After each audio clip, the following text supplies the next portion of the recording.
Bienvenue à cette soirée média, cette soirée qui interrogera le rôle des médias comme acteurs de changement.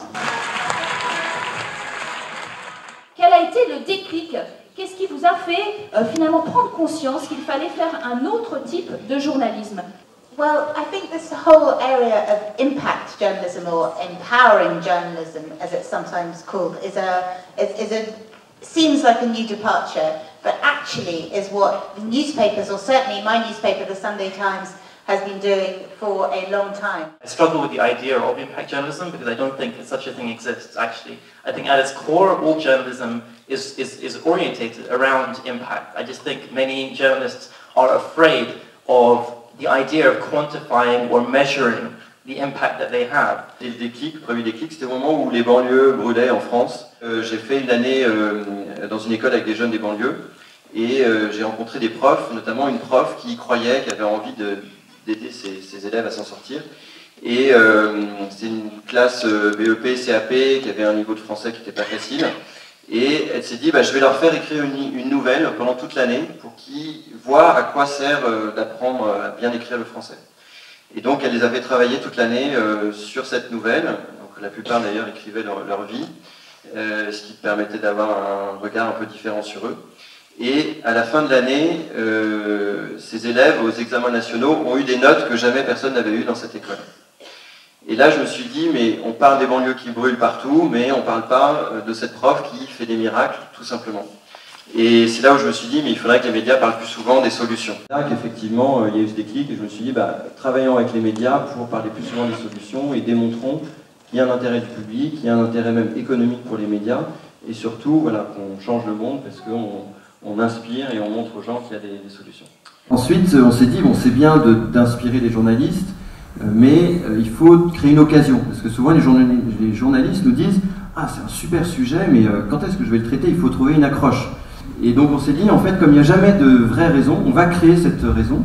Et donc on a créé l'Impact Journalism Day, où en fait on a convaincu 40 journaux dans le monde, les journaux leaders, Le Monde, le Sunday Times, et on leur a dit on va mettre nos efforts ensemble, c'est-à-dire que chacun, vous allez nous trouver 2 ou 3 magnifiques histoires qui existent dans votre pays, qu'on n'aurait pas pu trouver nous-mêmes parce que vous êtes mieux placés que nous.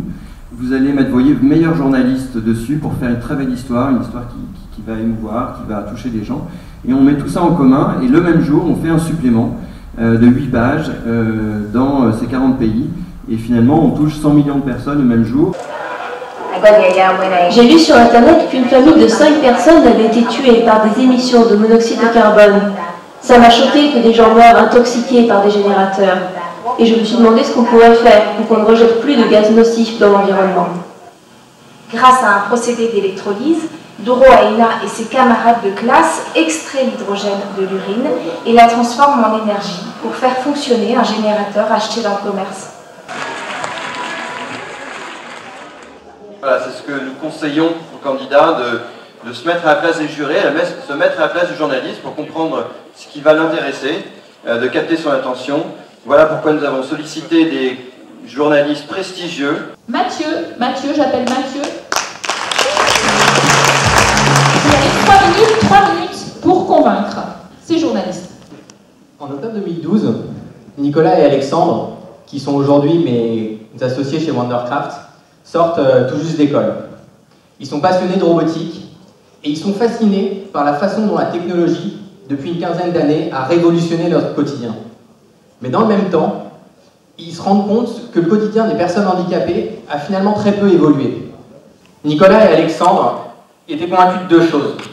La première, c'est que le handicap, c'est bien plus que la perte de la mobilité. Et la deuxième, c'est que la robotique pouvait radicalement changer les choses. Je m'appelle Mathieu Masselin et j'ai rejoint le projet de Wondercraft en 2013 pour les aider dans ce challenge. Si on arrive à aller au bout de notre projet avec Wondercraft, c'est la possibilité de bouleverser la vie de millions de personnes qui s'offrent à nous en leur redonnant à nouveau la capacité de se projeter dans le futur et finalement de redonner du sens à leur vie. Sur le moment où vous avez buzzé, qu'est-ce qui vous a finalement convaincu, qui a remporté votre adhésion? Moi, dans la présentation, j'ai bien aimé le petit retour flashback au 3310, ça nous fait comprendre à quel point les choses ont évolué tellement vite. Et la seconde, en fait, il y a plein de dimensions dans ce projet qui pourraient, en tout cas, venir enrichir nos pages dans le demain. Il y a la dimension solidaire, et puis il y a la dimension ultra techno aussi. Et à ce titre-là, on a une rubrique qui s'appelle WeTech et je pense que le projet trouvera sa place dans le prochain numéro. Voilà. Aujourd'hui, plutôt que de faire des gros data centers, là vous avez une belle photo d'un gros data center. En fait, les data centers, comme vous pouvez le voir, en fait, c'est un peu comme l'élevage intensif, en fait.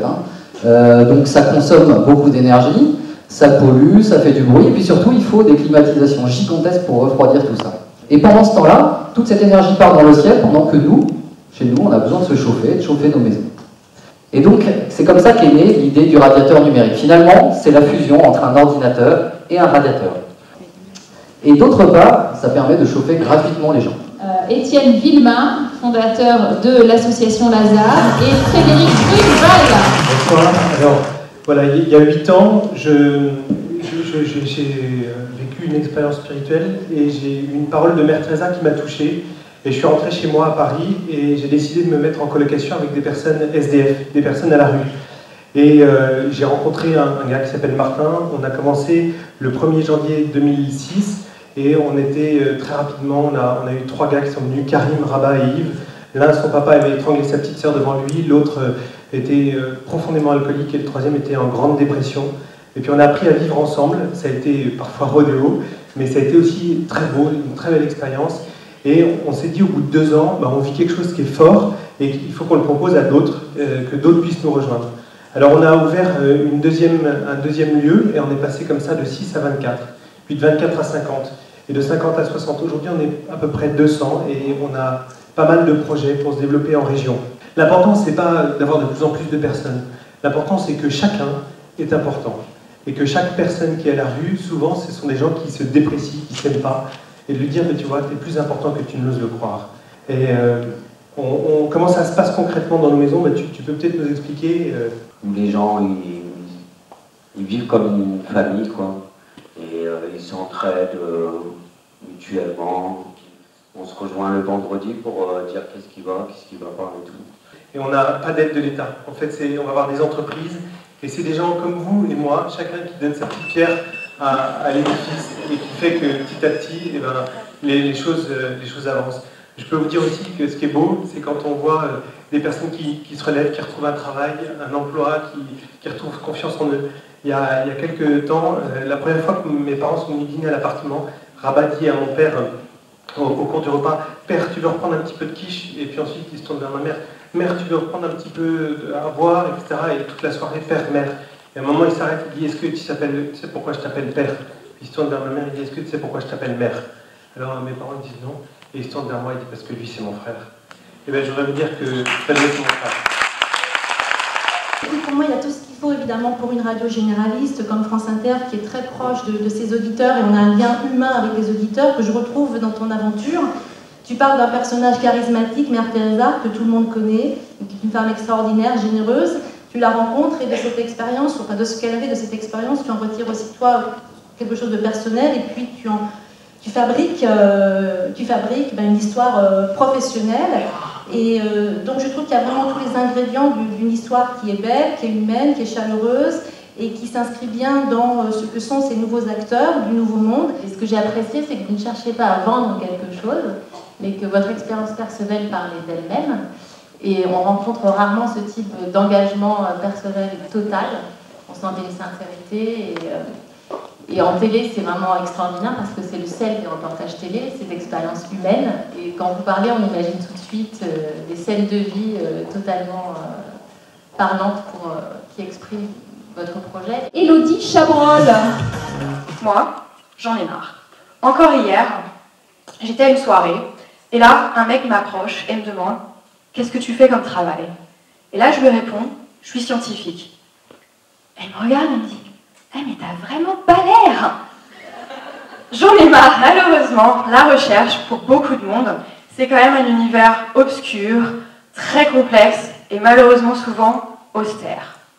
Donc, comment connecter ces univers? Et bien, l'idée, c'est de les connecter au bar. Et quoi de plus sympa qu'être autour d'une pinte ou d'un verre de vin, honnêtement. Je m'appelle Élodie Chabrol, je suis chercheuse en neurosciences à Londres, et Pint of Science est née de la frustration avec mes collègues de ne pas pouvoir parler de notre travail à notre entourage ou pendant les soirées. Donc qu'est-ce que Pints of Science exactement? Pints of Science, c'est rendre la science accessible d'une façon simple, fun et conviviale.